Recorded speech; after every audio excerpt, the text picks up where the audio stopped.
Invest করেন, টাকা তো কামাইলেন। হ্যাঁ। আপনি বলে এমনও দিন গেছে 3 লাখ কামাই গেছেন, ও মা। কালকে নিউজ পেলাম। আচ্ছা ভাই 3 লাখ একজন টাকা। আপনার মতো কে কি বিক্রি করে, হ্যাঁ কইতাছে জাকির ভাই আগে দৈনিক 3 লাখ টাকা কামাই গেছেন, এটা আবার ভাই কেমনে? 3 লাখ টাকার কেক যদি এভারেজ যদি বিক্রি করি, আমি তো মিসাইল আনছি ডিসেম্বর মাসে, হুম মিসাইল। তার আগে তো আমি শুধু গোল কেক সেল করতাম। হুম তাহলে 3 লাখ টাকার কেক যদি আমি একটা রাফ করি, হুম 3 লাখ ভাগ হচ্ছে গিয়ে কত তাহলে, কত ভাগ দেবো?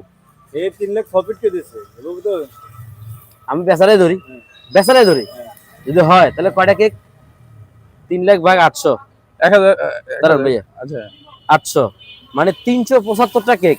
হ্যাঁ 375টা কেক বিক্রি করলে আনাম, হুম আনাম 375টা কেক সেল হইলে আমার বিক্রি হয় 3 লক্ষ টাকা। হুম ভাই শুধু আমি কেন, যারা বিশাল বড় বড় যারা ফ্যাক্টরি আছে, এরাও দৈনিক 200